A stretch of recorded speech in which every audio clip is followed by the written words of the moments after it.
हाँ सही बोला, हम भूल जाते हैं। Good morning, AIIMS technical management institute में आपका स्वागत है। आज जो हम लोग का टॉपिक है वो है सर्वेइंग क्या होता है, यानी लैंड सर्वेयर या लैंड सर्वेइंग या सर्वेइंग क्या होता है।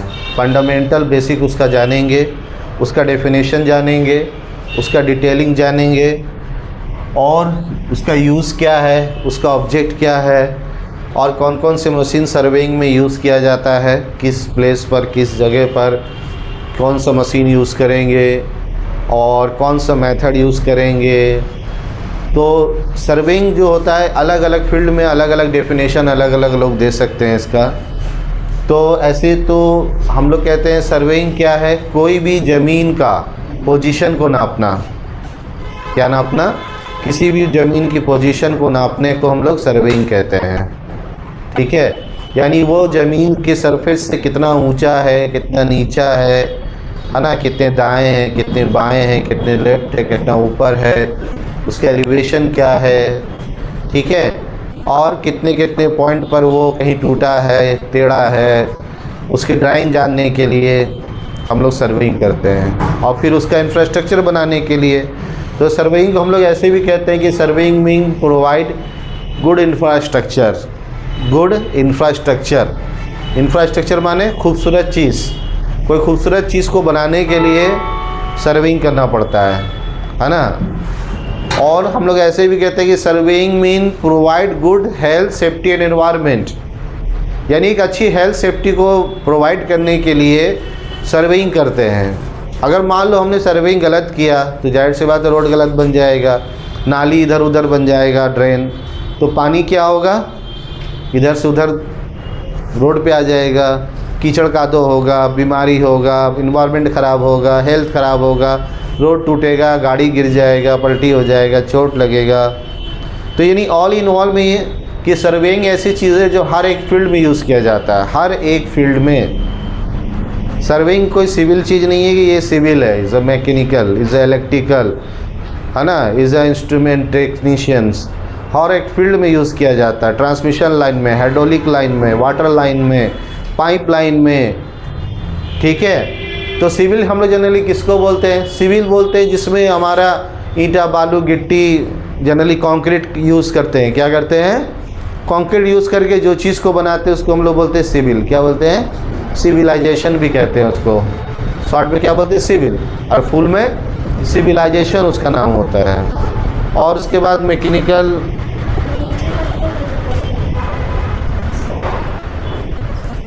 तो मैकेनिकल्स इसी तरह मैकेनिकल भी होता है अलग अलग। तो हमारे अलग अलग फील्ड में सर्वे का यूज़ किया जाता है। तो यहाँ पर ही जो हम लोग ने लिखा है, सबसे पहले what is surveying, objective of surveying, uses of surveying, principle of surveying, types of surveying कितने तरह का होता है, अदर टाइप्स, और भी बहुत तरह का अदर भी होता है, कुछ मेन टाइप्स होता है, कुछ अदर टाइप्स होता है। उसके बाद अदर टाइप में हम कौन कौन सा मशीन यूज़ कर सकते हैं, इंस्ट्रूमेंट बेस्ड, यानी अदर टाइप में इंस्ट्रूमेंट बेस्ड कौन कौन काम होगा, बेस्ड ऑन मेथड, उस जगह काम करने का मेथड क्या होगा, ऑब्जेक्ट क्या होगा, based on nature of field, क्या नेचर होगा, लैंड, मरीन, है ना, एयर, किसका किसका हम सर्वे कर सकते हैं। लैंड सर्वेइंग का क्लासेस क्या होता है, हर चीज़ का एक क्लास होता है, क्लास, ठीक है, ए क्लास, बी क्लास, सी क्लास होता है, इसी तरह इसका भी क्लासेस है। इंस्ट्रूमेंट यूज़ इन सर्वेइंग, हम जब सर्वेइंग करेंगे सारा, उसमें कौन कौन सा इंस्ट्रूमेंट को यूज़ करेंगे। तो सबसे पहले हम लोग ने जैसे लिखा था कि व्हाट इज सर्वेइंग, सर्वेइंग क्या है। तो अभी हमने कहा कि सर्वेइंग क्या है, the surveying mean determine the relative position of earth surface, ज़मीन के सरफेस का पोजीशन क्या है, above and below, above and below. और surveying mean point distance angle, surveying mean point distance angle, यानी 3 चीज़ पर सर्वे शुरू होगा, 3 पे ख़त्म हो जाएगा। सर्वे में जो भी हम मशीन यूज़ करें, जितने भी तरीके का, लेकिन हमको तीन बात ही होगा हर सर्वे में। एक तो पॉइंट लेना है किसी भी जगह का, दूसरा क्या लेना है, डिस्टेंस लेना है, तीसरा क्या लेना है, एंगल। उत्तर दिन से तो हम लोग समझे ही हैं, पोलर एंगल, तो rectangular angle, horizontal distance, vertical distance, और क्या ले रहे हैं, पॉइंट, स्टेशन का पॉइंट ले रहे हैं, वर्किंग पॉइंट ले रहे हैं। यानी सर्वे सिर्फ तीन ही बात है। प्रैक्टिकली में इतना सारा हम पढ़ेंगे थ्योरी, लेकिन प्रैक्टिकल में हम लोग तीन ही काम करेंगे। कोई भी मशीन है, कोई भी मशीन, सर्वे की कोई मशीन, बस कॉमन सर्वे में याद रखना है कि कॉमन क्या है, पॉइंट, डिस्टेंस और एंगल। किसी भी जगह का पॉइंट, जब पॉइंट से पॉइंट मिलता है तो डिस्टेंस बनता है, पॉइंट से पॉइंट मिलता है तो डिस्टेंस बनता है, ठीक है। फिर पॉइंट से पॉइंट मिलता है, फिर पॉइंट से पॉइंट मिलता है तो एंगल बनता है। क्या बनता है, यानी हर ख्याल पॉइंट से ही बनेगा, पॉइंट से डिस्टेंस बनेगा और पॉइंट से ही एंगल बनेगा। फिर पॉइंट मिलते मिलते हमारा रेक्टेंगल बन जाएगा, पाइथागोरस बन जाएगा। जब पाइथागोरस बन जाएगा तो फिर हॉरिजेंटल डिस्टेंस बन जाएगा, वर्टिकल डिस्टेंस बन जाएगा और स्लोप डिस्टेंस बन जाएगा। स्लोप डिस्टेंस जिसको हम लोग स्कूल में जब पढ़ते थे हम लोग कहते थे ना, ABC, बेस हाइट और इंक्लाइंड, बेस हाइट और इंक्लाइंड यानी तिरछा लाइन। तो इंक्लाइंड को हम लोग C बोलते थे, C। तो यहाँ पर हम लोग क्या बोलेंगे सर्वे में, स्लोप डिस्टेंस। तो दो बातें देखो, एक बुक एक वर्किंग। जब हम प्लांट में, कंपनी में, कहीं इंडस्ट्री में काम करने जाएंगे तो वहाँ हमको बुक की भाषा यूज़ नहीं करना है। बुक तो पढ़ना है, बुक तो जानना है, सारी जानकारी, इंफॉर्मेशन, इतिहास है ना, सारी चीज़ आपको किताब में मिलेगी, कहीं नहीं मिलेगी। हमने कहा था ना कि भाई पढ़ेंगे तो पढ़ाई ऐसी चीज़ है जो कोई आपको छीन नहीं सकता। पैसा छीन सकता है, बिजनेस छीन सकता है, नौकरी छीन सकता है, लेकिन आपकी पढ़ाई कोई नहीं छीन सकती। तो अभी हम सर्वे को जानने के लिए सर्वे को पढ़ना भी पड़ेगा। थ्योरी मजबूत होगा तो प्रैक्टिकल मजबूत हो जाएगा, और अगर प्रैक्टिकल मजबूत हुआ तो थ्योरी मजबूत नहीं हो पाएगा। तो पहले यानी हमको थ्योरेटिकली बहुत मजबूत करना पड़ेगा। हर एक थ्योरी का प्रैक्टिकल होता है, हर एक थ्योरी का प्रैक्टिकल होता है। तो हम लोग क्या करेंगे, थ्योरीज पहले पढ़ेंगे, थ्योरी को जानेंगे और उससे फिर प्रैक्टिकल जानेंगे, तो हमारा डबल हो जाएगा। हर एक थ्योरी का प्रैक्टिकल करेंगे तो डबल हो जाएगा, सारा फंडा, सारा सिस्टम समझ में आता जाएगा। तो इसीलिए हम लोग को ये चीज़ याद रखना है कि थ्योरी को 99% मजबूत रखना है, 100%। वाई?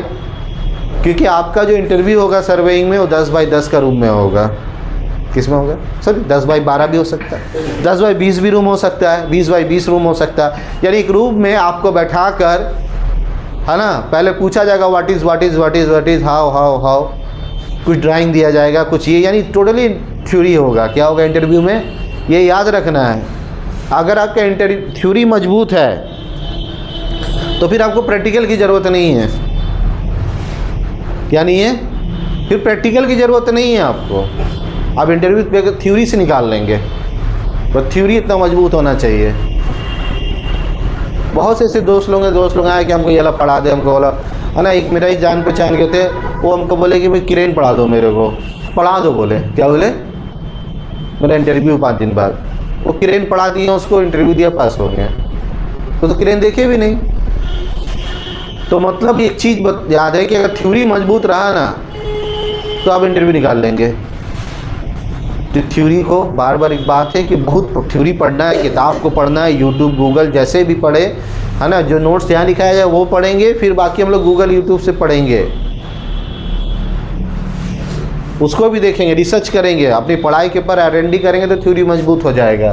तो यहाँ पर एक चीज़ याद रखना, बार बार इंटरव्यू मेरा कैसे होगा, कहाँ होगा, कैसे लोगों का, पिछले के लोग भी तो इंटरव्यू दिए होंगे बहुत पहले, तो लोग ने कहाँ बैठ के इंटरव्यू दिया था, पहाड़ पर, जंगल में नहीं ना, बाइक पे नहीं ना, तो लोग एक रूम में गए, एक रूम होता है इंटरव्यू रूम में जाके इंटरव्यू दिए।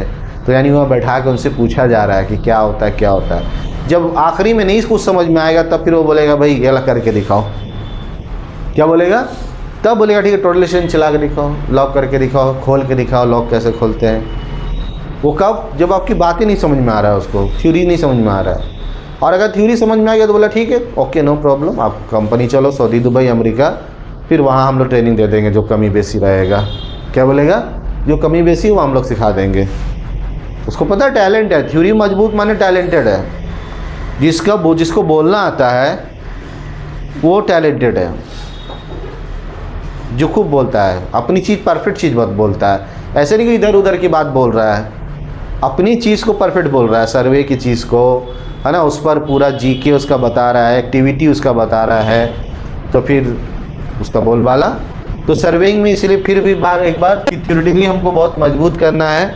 तो हम लोग जैसे यहाँ पर ही इसको आप लोग उतार लिए हैं, फोटो ले लिए ना, चलिए ठीक है, इसको उतार लीजिए। तो हम लोग फिर क्या करते हैं, हाँ पास। तो हम लोग का सर्वेइंग क्या है? The surveying is an art and science of taking field measurement और near the surface of the earth. तो सर्वेइंग क्या? सर्वे एक कला है, एक साइंस, एक विज्ञान है, ठीक है, जो किसी भी फील्ड में मेज़रमेंट के लिए होता है। सरफेस का, अर्थ का पोजीशन क्या है, ये जानने के लिए किया जाता है। सर्वे फील्ड जो मेज़र करते हैं हम लोग, सर्वे में फील्ड में क्या मेज़र करते हैं? हॉरिजेंटल, वर्टिकल और स्लोप डिस्टेंस। क्या मेज़र करते हैं? हॉरिजेंटल, वर्टिकल और स्लोप डिस्टेंस को मेज़र करते हैं साइट पर। उसके बाद horizontal, vertical, zenith, azimuth angle को किसको मेज़र करते हैं? Horizontal, vertical, angle. यानी यहाँ सर्वे में दो चीज़ पहला इम्पॉर्टेंट है कि एक तो हमको डिस्टेंस मेजर करना है, दूसरा एंगल। कौन सा distance? Horizontal distance, vertical distance, slope distance, ठीक है। और एंगल में vertical angle, horizontal angle, azimuth angle और जेनिथ। जेनिथ माने वर्टिकल एंगल, अजीमुथ माने हॉरिजेंटल एंगल। सर्वे में टोटल स्टेशन में खास करके हम लोग यूज़ करते हैं कि जो भी एंगल को ज़ीरो करना है तो हम लोग क्या करते हैं, उसको बोलते हैं अजीमुथ एंगल को ज़ीरो करना, है ना। या अजीमुथ एंगल को आप कुछ और भी सेटिंग कर सकते हैं। तो हम लोग इसको जानेंगे मेज़र। इसके बाद है रेक्टोल, एक और हम लोग मेज़र करते हैं। इसके बाद कोऑर्डिनेट। क्या मेज़र करते हैं मशीन में? कोऑर्डिनेट को मेज़र करते हैं। रेक्टेंगुलर कोऑर्डिनेट, पोलर कोऑर्डिनेट, अलग अलग तरह के कोऑर्डिनेट हमारा अलग अलग मशीन से मेज़र किया जाता है। यानी कोऑर्डिनेट का यूज़ किया जाता है मैप बनाने के लिए, ड्राइंग बनाने के लिए, ग्राफिकल वर्क के लिए, ज्योग्राफिकल मैप बनाने के लिए हम लोग क्या करते हैं, क्या यूज़ करते हैं? कोऑर्डिनेट यूज़ किया जाता है। हाँ, तो कोई ज़मीन का क्या पोजीशन है, कितना कटिंग करना है, कितना फिलिंग करना है, तो ये डिस्टेंस से पता चलेगा। किससे पता चलेगा? लेकिन मैप क्या है, ड्राइंग क्या है, ये जानने के लिए हम लोग इस तरह से जानेंगे। उसके बाद इसमें क्या मेजर कर सकते हैं हम लोग? Northing, easting. Now a day, आज के टाइम में जो सर्वेइंग फील्ड है, अभी जो नया लेटेस्ट में अब ऑल मैप और ग्राफिकल सिस्टम जो काम कर रहा है रिमोट सेंसिंग सिस्टम से। किससे? रिमोट सेंसिंग यानी सैटेलाइट से काम कर रहा है। किससे चल रहा है? सारा काम अब सैटेलाइट से जोड़ के करना पड़ेगा, जिसको हम लोग बोलते हैं जीपीएस। क्या बोलते हैं? या डीजीपीएस। जीपीएस का full form global positioning system या differential global positioning system, DGPS, या जीएनएसएस। क्या बोलते हैं? GNSS, global navigation satellite system. Global navigation satellite system, global navigation satellite system, या ग्लोनास। क्या बोलते हैं? ग्लोनास भी कहते हैं। GLONASS, global navigation satellite system. GNS बोलो या ग्लोनास बोलो, जीएनएस या ग्लोनास। तो ये दो सैटेलाइट का नाम है मेन।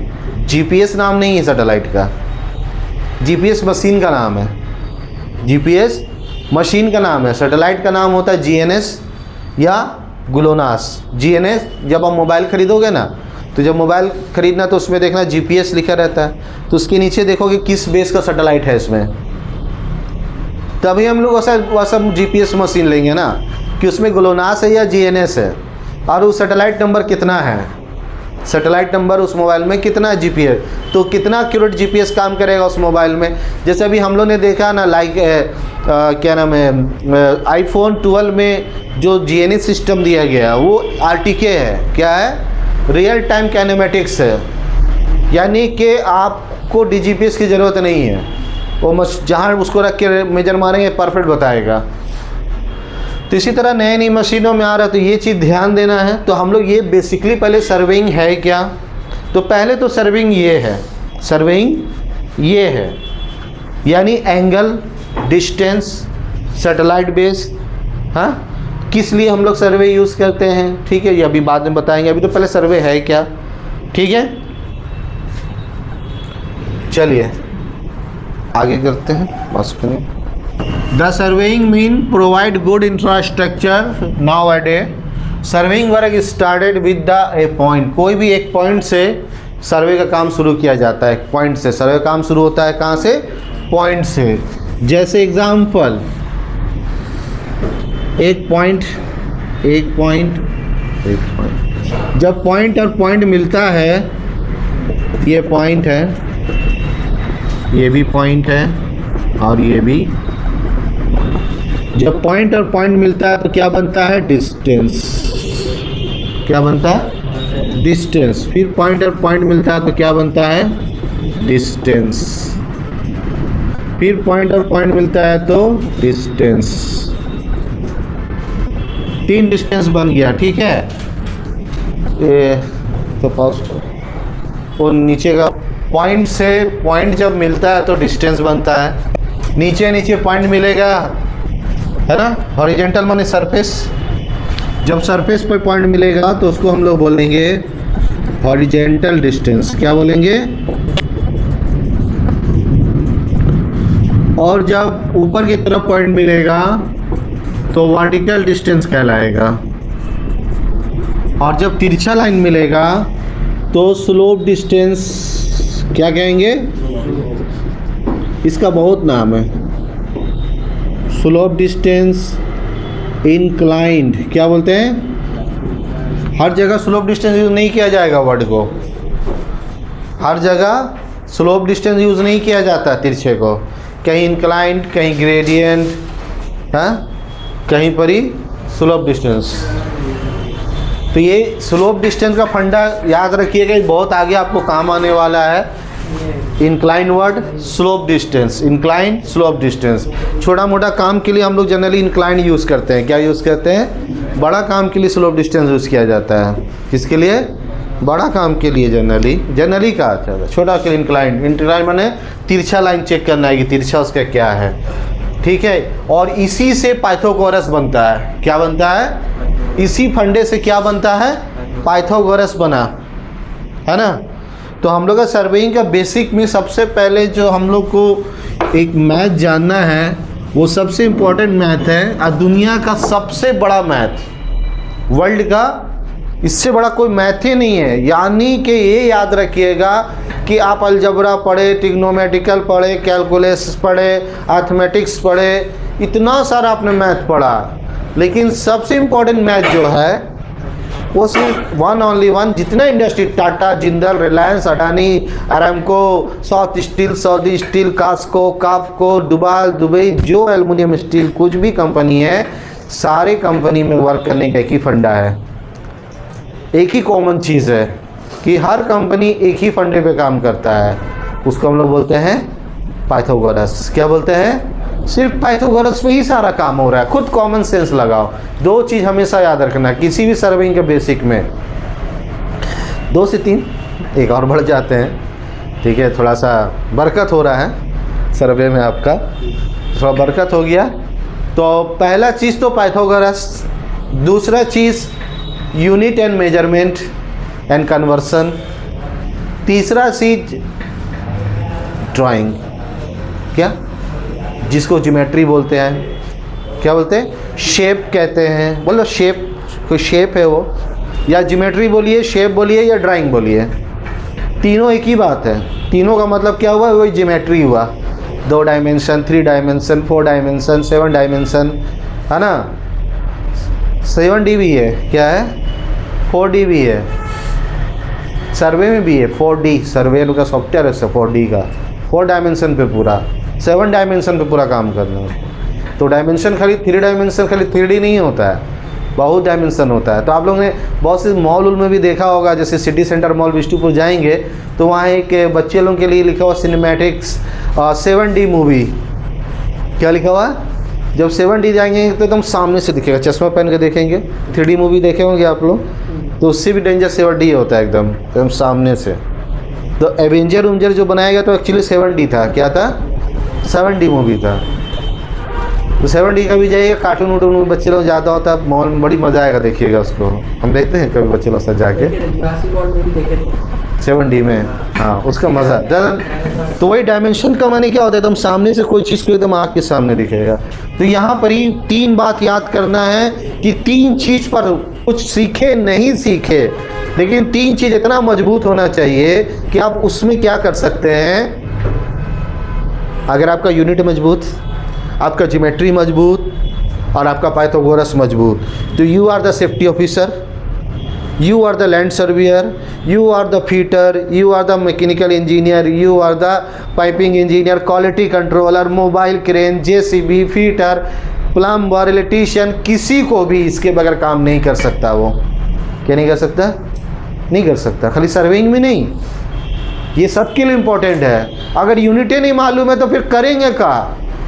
कोई सेफ्टी ऑफिसर है, एक्सीडेंट हो गया, 50 फ्लोर बिल्डिंग से गिर गया, बोलेगा 50 फ्लोर बिल्डिंग से गिर गया, ऐसे चल जाएगा लिख देने से?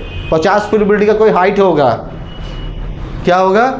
मीटर में बताना पड़ेगा कितना मीटर बिल्डिंग से गिरा, नापना पड़ेगा उसको टेप से, मीटर सेंटीमीटर उसको मालूम होना चाहिए कैसे नापना है, मीटर को और सेंटीमीटर को कैसे नापा जाता है, कैसे लिखा जाता है, हाँ मीटर mm को कैसे लिखा जाता है ना। जिस एग्जाम्पल, चलिए सेफ्टी ऑफिसर,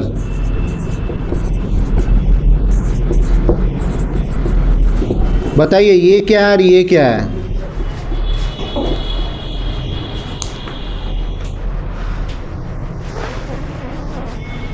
अच्छा बताइए, दोनों में कोई छोड़, आप बताइए, आप बताओ। कोई गिरा है भाई 6.25 से, कोई गिरा है 6.255 से गिरा है, क्या लिखेंगे इसको? ऐसे लिख देने से, ऐसे लिख देने से। जैसे मैंने इंटरव्यू दिया था ना, पहला इंटरव्यू जब हम दिया उससे पूछा हाउ ओल्ड आर यू, क्या पूछा? पहला सवाल किया व्हाट इज़ योर नेम, तो मैंने कहा मोहम्मद शहाबुद्दीन। फिर हमसे पूछा हाउ ओल्ड आर यू, तो मैंने कहा 21। क्या मैंने कहा?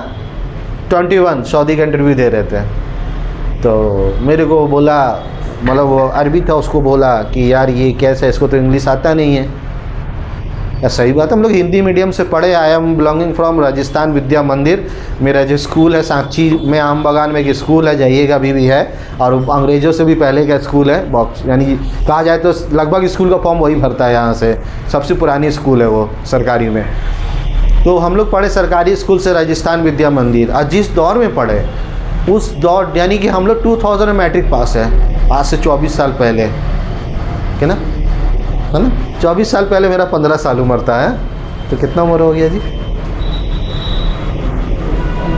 39 हुआ है, मतलब अभी भी उम्र ज़्यादा नहीं हुआ है, ठीक है ठाक है। हम देखने से 50 लगते हैं, समझ गए? बाल पक गया, बाल पक गया, तो डजंट मैटर। हम लोग हिंदी मीडियम में पढ़े, स्कूल बंद रहता था, ज़्यादा सरकारी टीचर उचर का स्ट्राइक होता था, इंग्लिश को कोई फोकस नहीं। बिहार बोर्ड था हम लोग का टाइम में, तो बिहार बोर्ड में क्या था ना कि 13 सब्जेक्ट था, जिसमें एक सब्जेक्ट जो इंग्लिश था ना कंपलसरी नहीं था। पता नहीं अभी है कि नहीं, अभी भी नहीं है। पास हो फेल हो, मतलब कोई इंग्लिश तो हम लोग इंग्लिश अच्छा नहीं था, फिर पढ़ के पास किए, फिर बोला नहीं साइंस लेके पढ़ेंगे इंटर, तो इंग्लिश साइंस लेंगे, क्या लेंगे? इंग्लिश में साइंस लेके पढ़े। लेकिन फिर जब इंटरव्यू देने के लिए गए बाहर का, चलो हो गया, पढ़ लिया जैसे तैसे, तब इंटरव्यू देने गए तो भाई शुरू कर दिए इंग्लिश में। तो हम लोग तो कोई ग्रामर है ये सब तो पढ़ते नहीं थे ज़्यादा उस टाइम, कहीं स्पोकन का कोर्स नहीं किए अपने लाइफ में, समझ गए? तो उसने पूछा व्हाट इज़ योर नेम, मैंने कहा मोहम्मद शहाबुद्दीन। उसने पूछा हाउ ओल्ड आर यू, तो मैंने कहा 23। तो हमको बोलता, फिर पूछा when did you complete your degree, ऐसे नहीं पूछा, ऐसे पूछा when did you complete your degree माने डिग्री कब कंप्लीट की है। तो मुझे समझ में नहीं आया क्या बोला। हमने कहा यस सर, नो सर। गुस्सा हो गया मेरे पर। फिर जो बॉम्बे के एक ऑफिस वाले साथ में क्लाइंट का बैठा हुआ था, वो मेरे को बोला यार क्या यार तुमसे पूछ रहा तो तुम 23 बोल रहा। 23 माने क्या होता है? 23 माने क्या? 23 मंथ, 23 डे, 23 सेकेंड अभी पैदा हुआ है क्या? इसीलिए तो वो पहले नहीं देखे लगता। ऐसे बोला मेरे को। बहुत डेंजर बोलता है बम्बई वाले ऑफिस वाले, उससे आप बात में नहीं सकोगे, समझ गए? तो मेरे को बोला तेरे को लगता है इसीलिए हम अभी देखे लगता, अभी पैदा हो गया है क्या? 23 सेकंड पहले, 21 सेकंड पहले। तो यहाँ पर याद रखिएगा कि ऐसे बोल देने से नहीं चलेगा। 60.25 क्या? टेम्परेचर, हाँ, डिस्टेंस, एंगल, क्या है ये? प्रेशर, क्या है बोलो? हाँ, हाइट है। क्या है ये? क्या पढ़ेंगे इसको? कैसे लिखेंगे? हाँ, अब बोलो, चलो आप बोलो। अब आप क्या यूनिट बोलो? यूनिट बताओ उसका। मीटर से बताना है, ठीक है? चलो दिलसाद बता, इसको क्या बोलेंगे? हाँ, 60 मीटर और वेरी गुड। ये 60 मीटर 0.255 mm।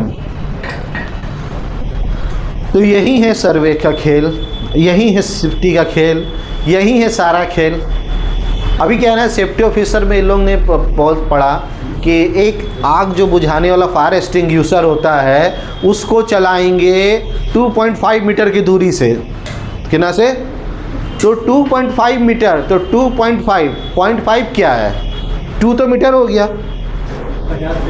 50 सेंटीमीटर या 500 mm ना जी। तो डायमेंशन तो सब में चाहिए। क्या चाहिए? कहीं कहीं देखोगे, कहीं हम लोग जब पढ़ाते हैं तो कहीं लिख दिए कि 6 फीट से मारना है। कितना से? कहीं पर लिख दिया 2.5, कहीं लिख दिए 6 फीट, कहीं पर ही लिख दिए 1.8 मीटर, कहीं लिख दिए 6 फीट। तो यूनिट एक ऐसी चीज़ है कि बहुत कन्फ्यूज़न वाली काम है कंपनी में। एकदम 12 बजा देगा आपका मैनेजर इंजीनियर आपका, समझ गए? आपने बना दिया रिपोर्ट सारा फिट में, आपने सर्वे किया या सेफ्टी में कुछ भी किया, आपने सारा रिपोर्ट बना दिया फिट में।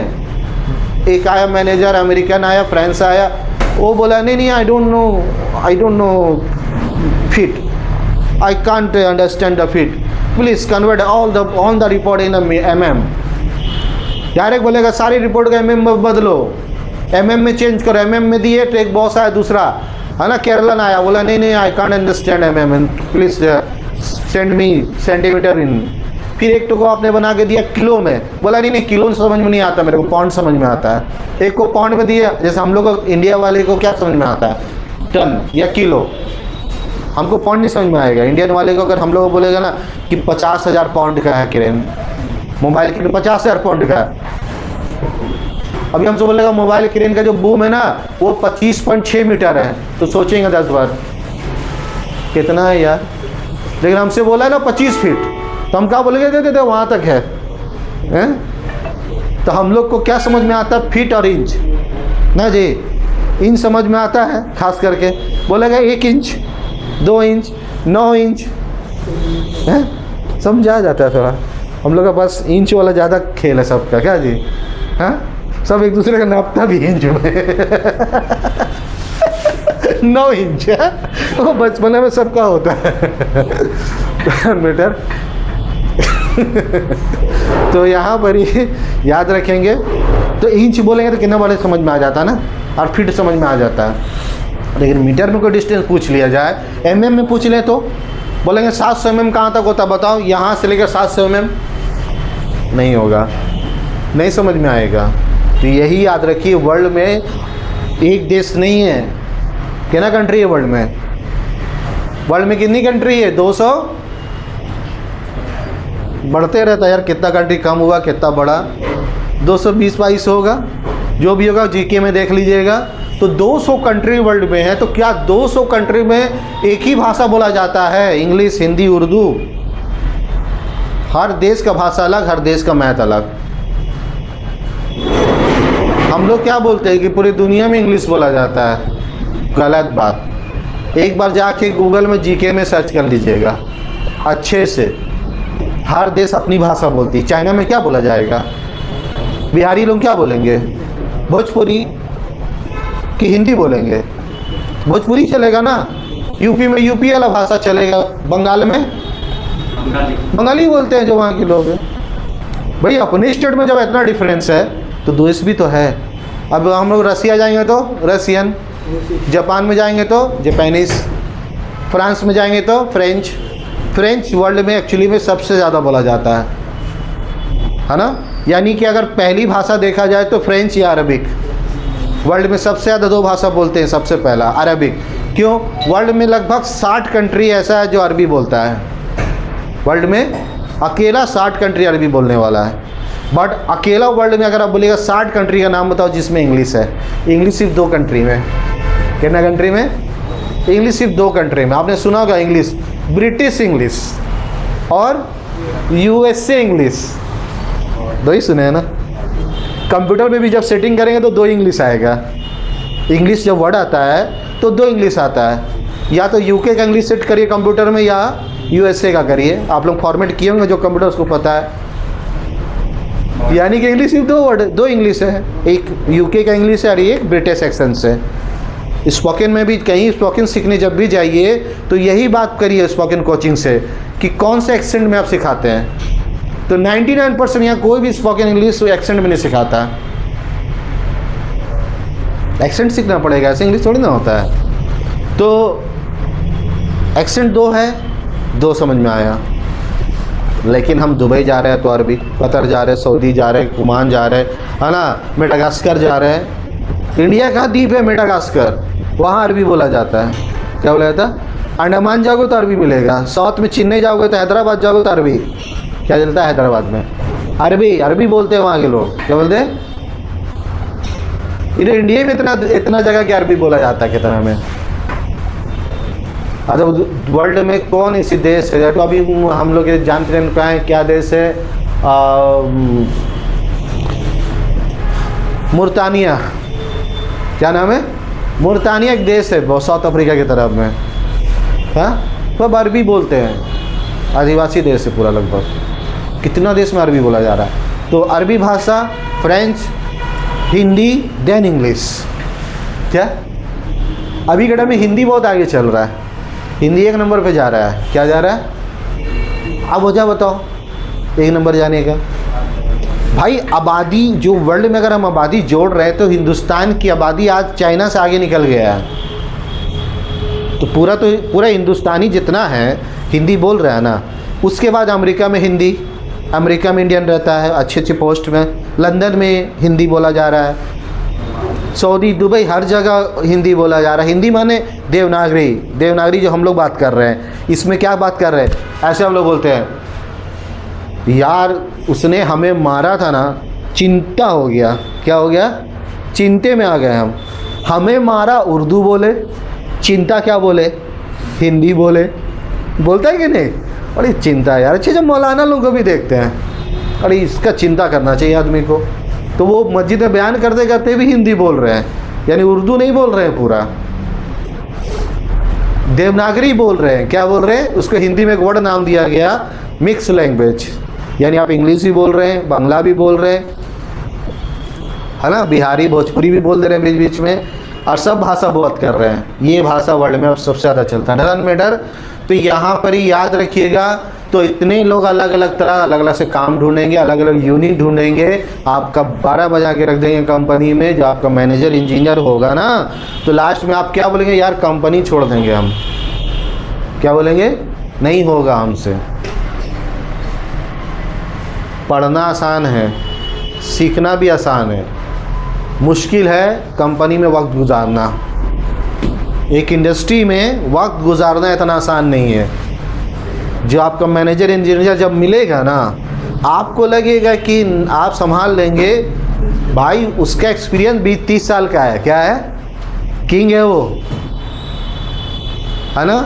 कहते हैं ना कंपनी में जब आप जाओगे तो एक कहावत नहीं है, हकीकत है। आप एवेंजर देखेंगे, क्या देखेंगे? ऐसे ऐसे आदमी है दुनिया में जो एवेंजर है रियल में। आपने सुना होगा ना, बहुत से बाबा का किस्सा सुनते हैं ना, विद्वान का किस्सा सुने होंगे, हाँ।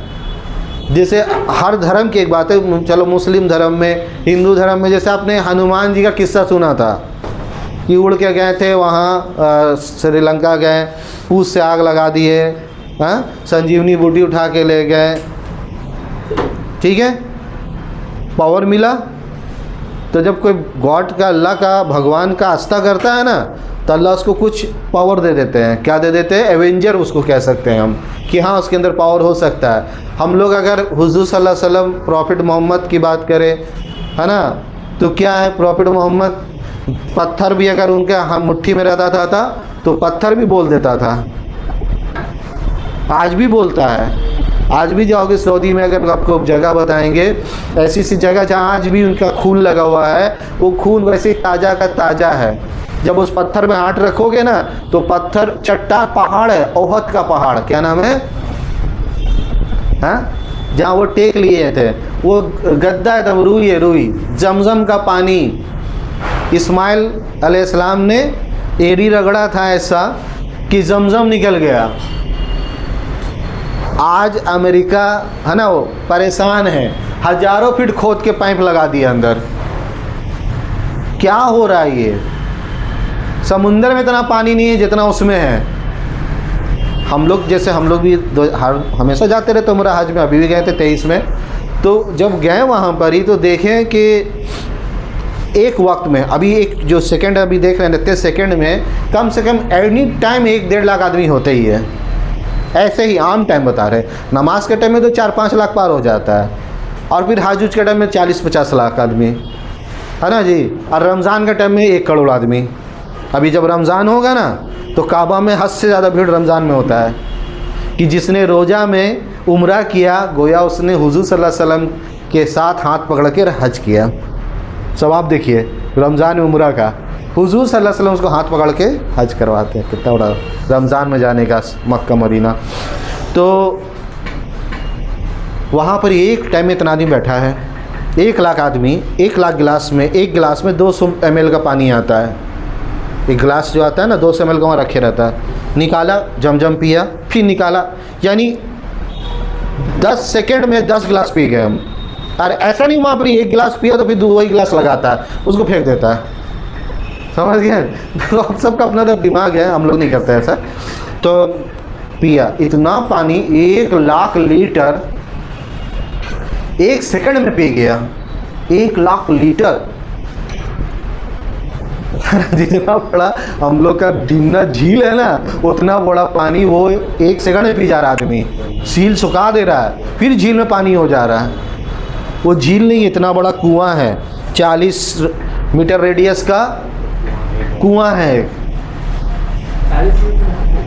उसको बड़ा करके बना दिया है, अंदर छोटा है, प्लांट बना दिया ना। हाँ, तो पानी पैक होता है, पानी दूसरे जगह पैक होता है, अजिजिया के तरफ में। नहीं तो हाँ, तो समझिए बात को। तो ये क्या है? ये सब लोग को खुदा ने पावर दे दिया था इतना कि इन्होंने दुनिया में आज पूरे वर्ल्ड को चकाचौंध कर दिया, कि टेंशन में है। ये कैसे हो सकता है? हाँ, काबा को कंट्रोल कैसे किया जा रहा है? 1 करोड़ आदमी आ रहा है, आज तक कोई नहीं बोलेगा मेरे तकलीफ हो वहाँ जाके। कोई तकलीफ नहीं किसी को। तो ये सब कुदरती निज़ाम में पावर मिलता है, एवेंजर्स होता है।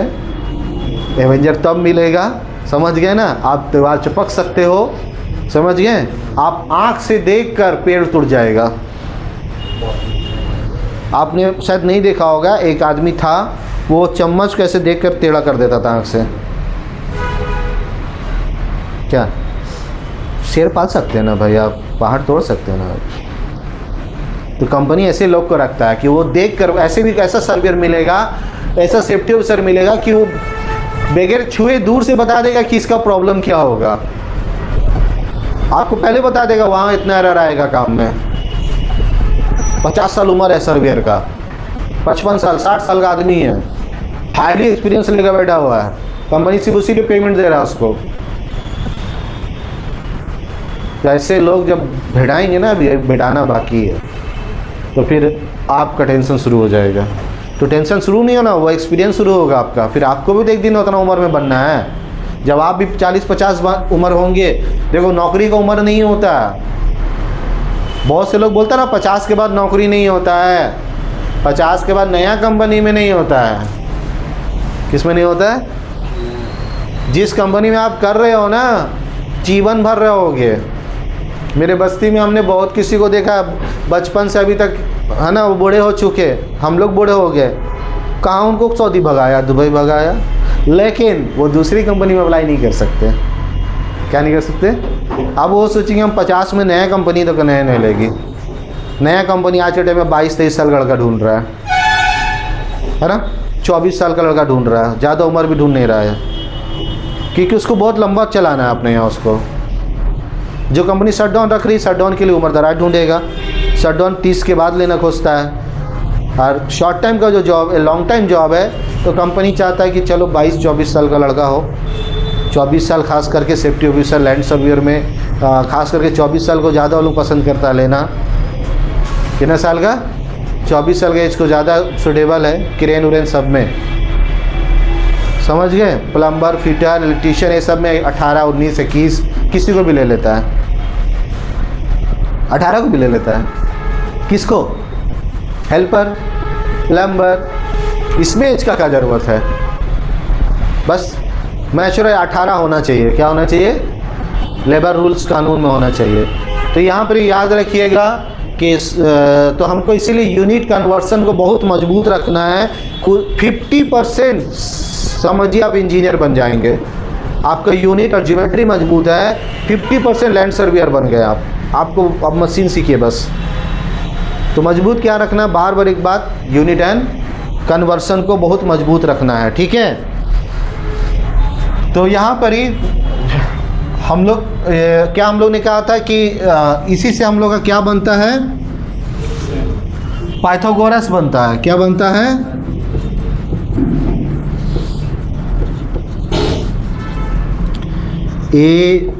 ABC, ठीक है? CAB, ओके, ठीक है। तो हम लोग पाइथागोरस के बारे में जानते हैं अब डिटेल, है ना? उठा लिया ला,